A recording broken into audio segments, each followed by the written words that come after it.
Ha sido tendencia en las últimas horas en las redes sociales esta resolución firmada por el ministro de Educación y Cultura, Pablo da Silveira, en la intervención del Club Villa Española.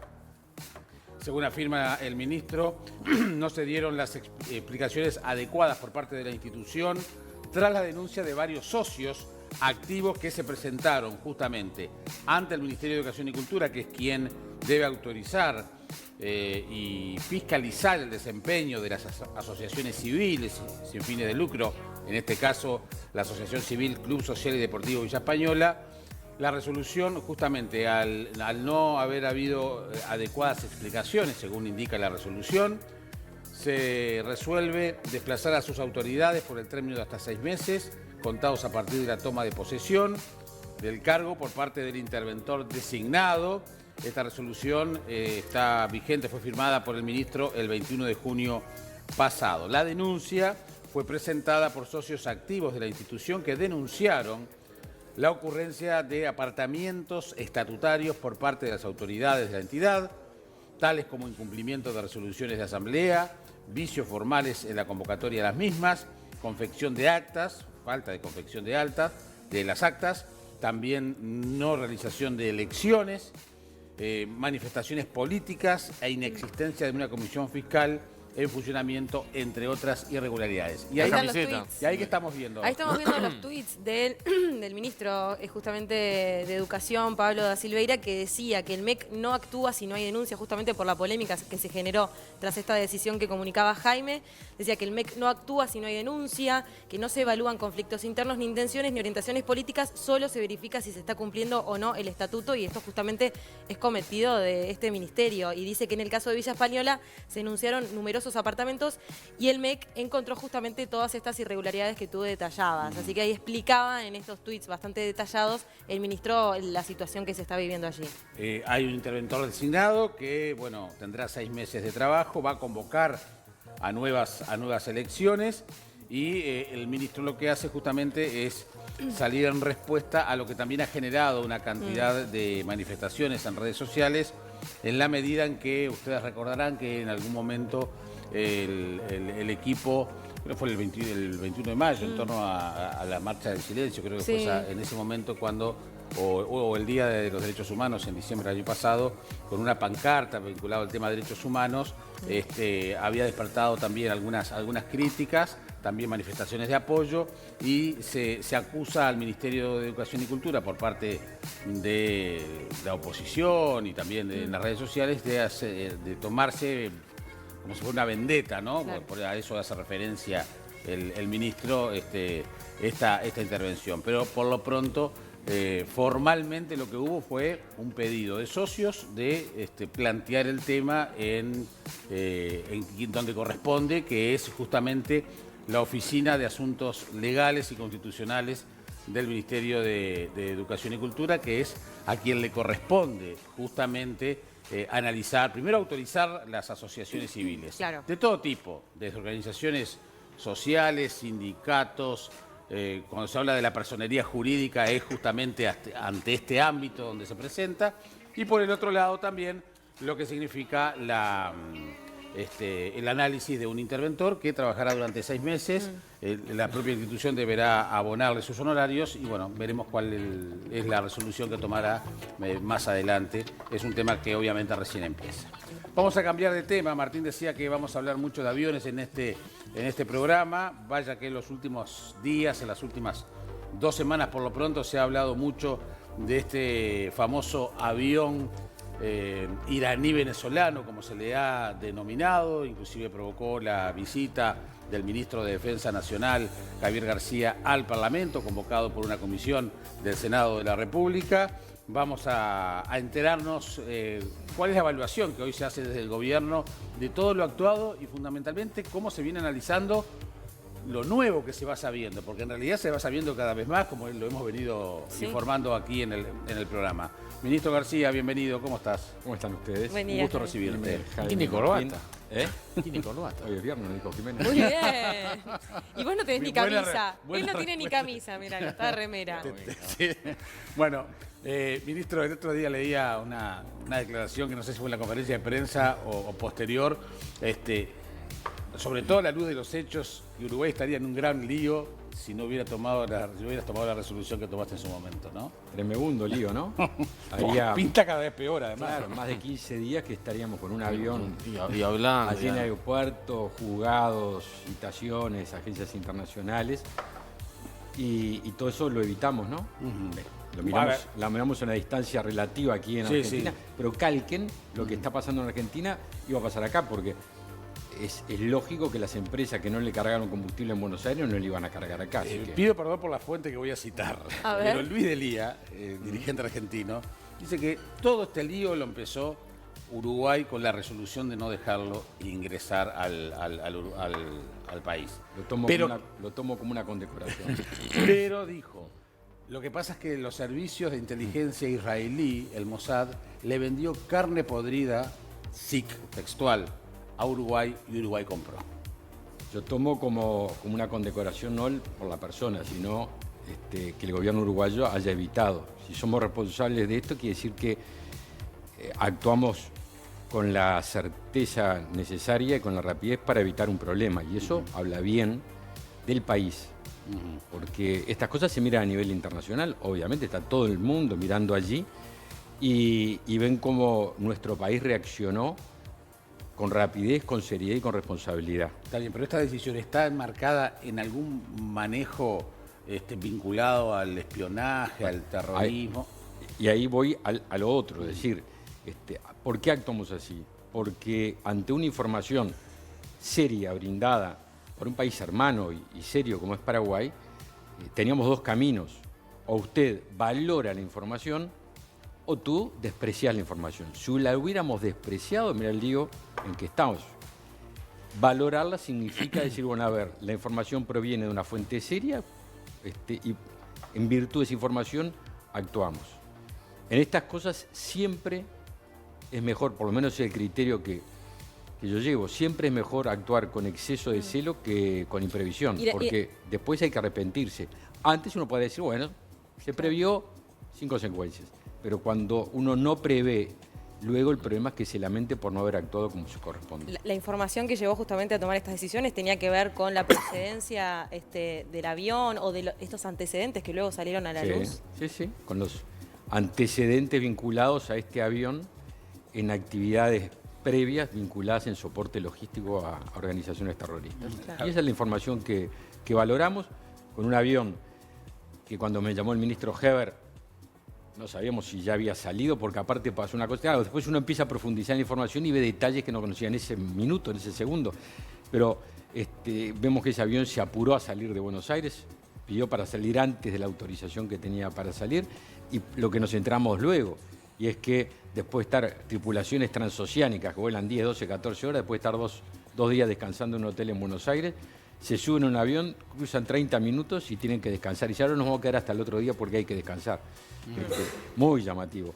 Entonces, a ver, la información que teníamos era una información que daba mérito para tomar una decisión responsable. Y la decisión fue, es decir, si no entró, una vez que me comunica el ministro Heber, yo me comuniqué inmediatamente con el comandante de la Fuerza Aérea, le pasé la matrícula del avión, el listado de pasajeros, y dije, si este avión no ingresó al espacio aéreo, que no ingrese.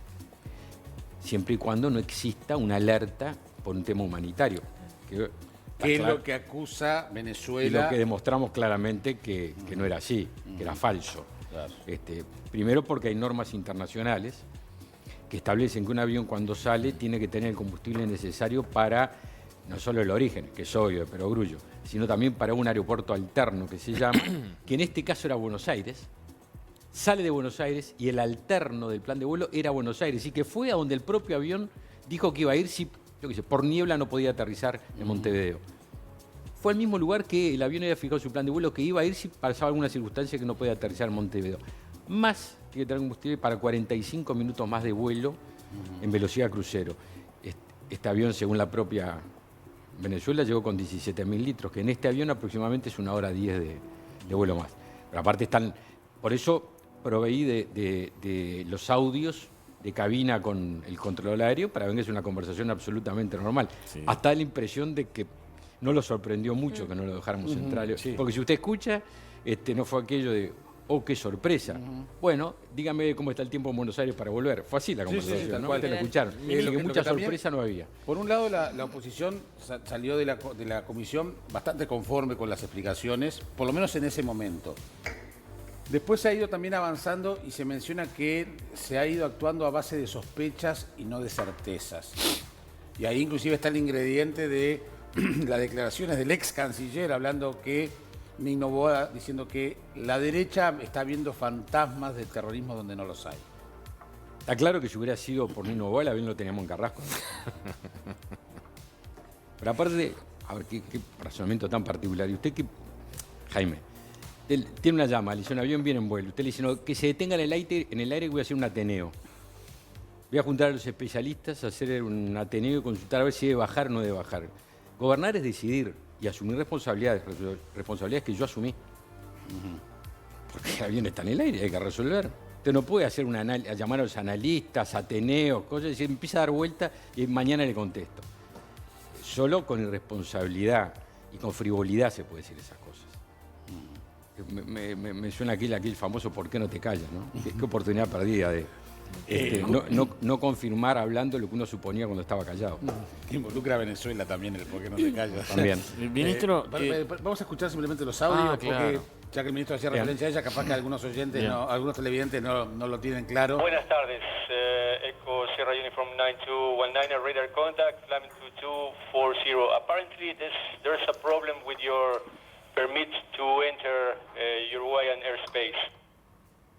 Echo Sierra Uniform 9219, recibido.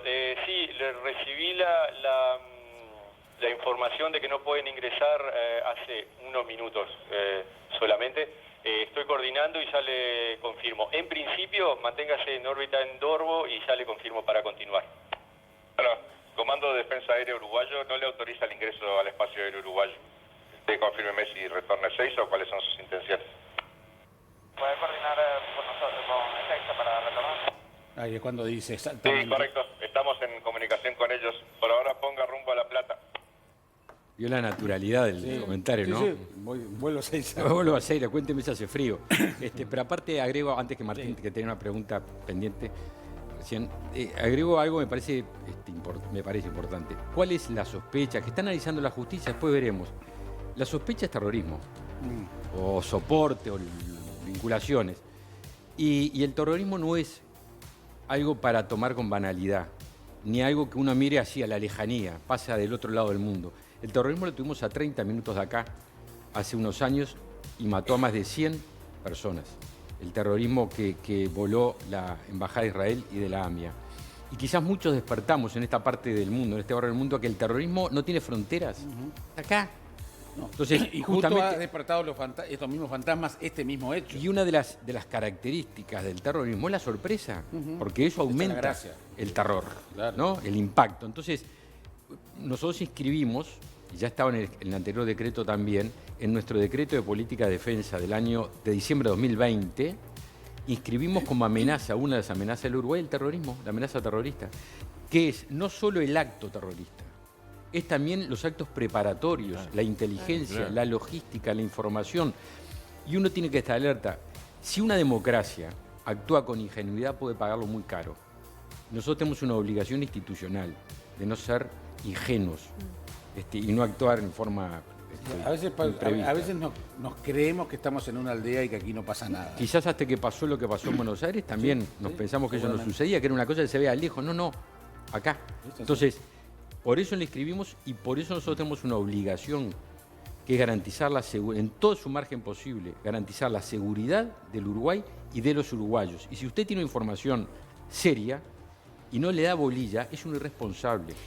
Prefiero actuar en exceso que no por defecto. Y en este sentido, estas alertas, ¿no?, que se dieron, ¿llevan a la necesidad o a la prevención de aumentar por ahí los controles de seguridad en los aeropuertos uruguayos o de generar otro tipo de inteligencia, o estamos bien? Siempre se puede mejorar, pero la inteligencia, Uruguay, a países chicos, como nosotros, la inteligencia no es una inteligencia transnacional. Nosotros no tenemos agentes de inteligencia, eso lo tiene la CIA, los países poderosos, o sea, Rusia, Israel, etc. Los países nosotros, ¿qué hacemos? Generamos inteligencia criminal en el país y intercambiamos información con otros países que nos brindan cuando nos puede interesar. ¿Qué hizo Paraguay? Tiene una información de un evento que empezó en su país, porque este avión había estado en su país, y con esa información, cuando vio que el avión venía para otros lugares, les avisó a sus países vecinos, mire, tenemos esta información, porque nosotros no tenemos agencia.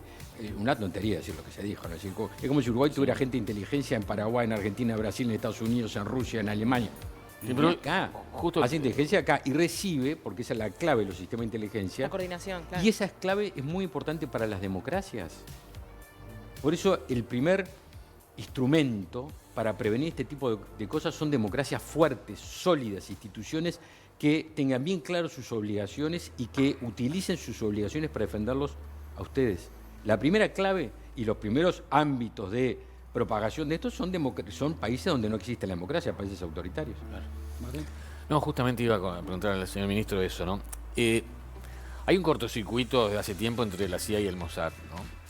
A mí lo que no me cierra, y hago confianza en usted porque me genera confianza, pero no me termina que haya sido Paraguay que haya informado de esto, porque además ya había estado el avión ahí, o sea, parecía como...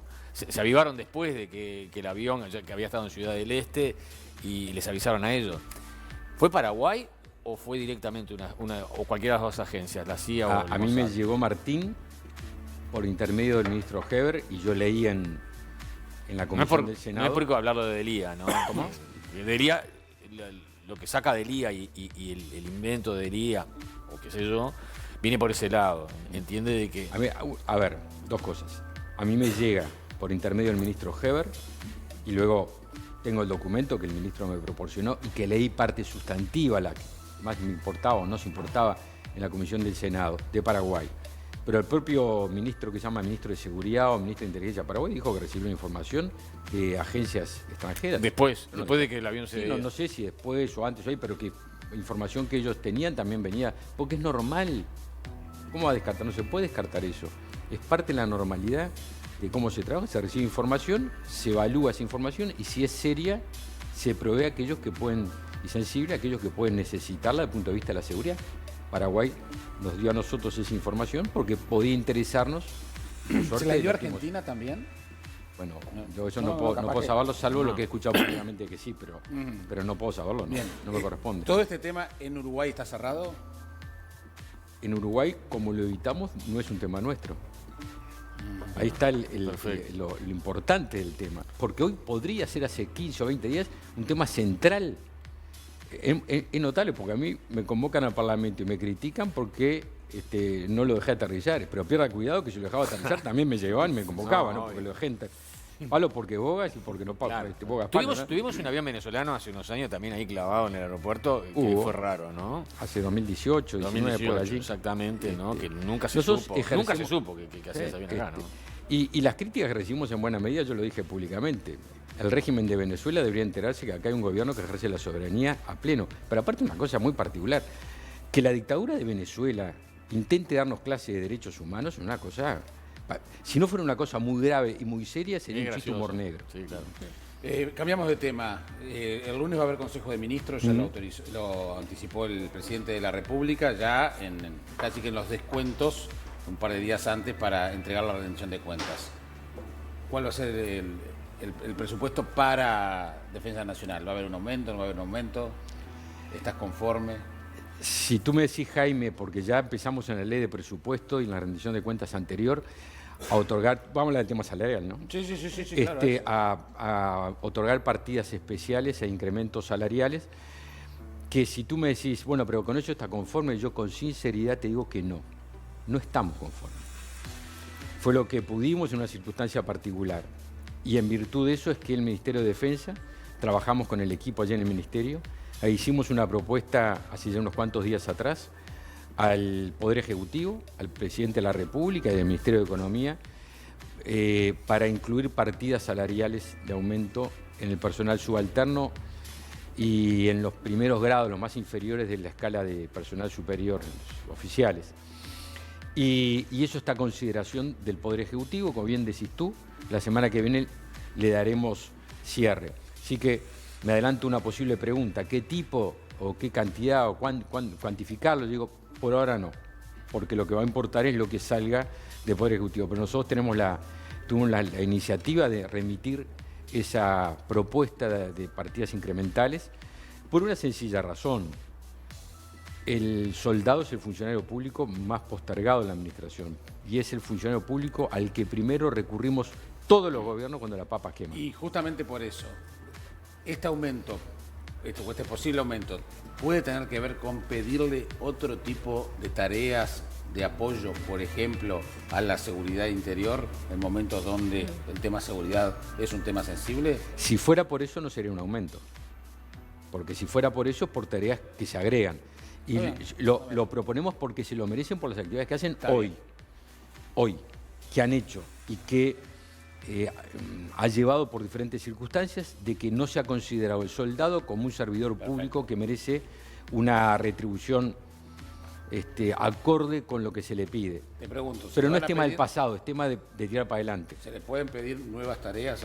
El soldado generalmente hace nuevas tareas siempre, porque la propia ley Marco de Defensa Nacional establece que a solicitud y por orden del mando superior pueden tener tareas que no estaban previstas, en materia sobre todo de contingencias, de emergencias. Eso es lo que sucede. Es un servidor público muy profesional y muy flexible, que se adecua a diferentes circunstancias.